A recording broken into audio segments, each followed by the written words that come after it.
because I had had illness, I couldn't go in the military. So my good friend Bruce said, why don't you go to college? And I thought, never been on a college campus in my life. I'm 19 years old, so 18 going on 19. He said, why don't you go to college? I said, and do what? He said, well, you like shop and you were good at it. Why don't you go to Stout? So I said, okay. So I wrote to Stout and enrolled. Fortunately, they're a land-grant college, so they got to accept anybody. They were a college at that point, not a university. So they accepted me. And the first time I was on a college campus, I was in a dormitory. Never visited it. Got enrolled in classes and started taking it. And I had a man by the name of J. Edgar Ray, who was the freehand drawing teacher. And that inspired me. He had all these projects to draw, and I would do extra credits for him. And he really encouraged me. I took a test in a psychology class, and the guy said, oh, have you thought about fine arts?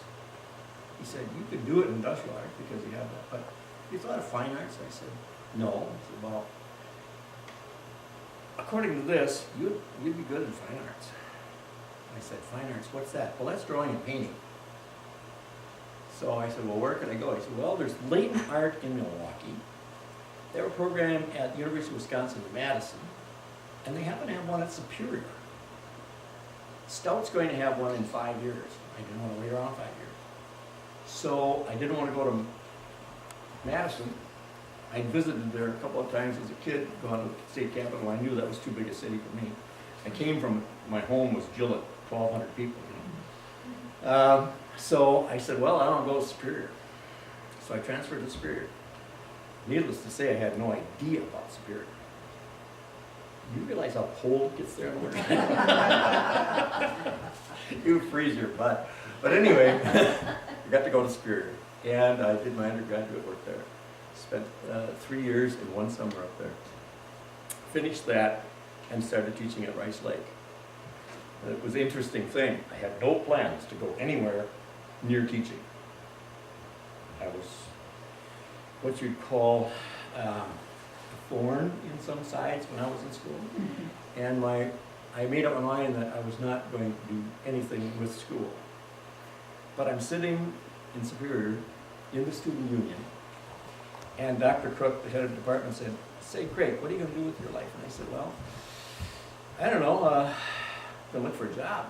He said, you have enough credits in education. There's an opening at Central High School, Superior Central High School, for an art teacher to student teach. Why don't you go over there and student teach? So I did. And I kind of liked it. So, spring of the year comes around, and Crook is in the art department, or in the cafeteria again, and he said, hey, a guy from Rice Lake is looking for an art teacher. And that was the first year that if you were going to teach art, you had to have a license. You had to have a degree in art. Before that, there were math teachers, there were English teachers, anybody could draw. But in '62, they said, you need a degree in art in order to teach art.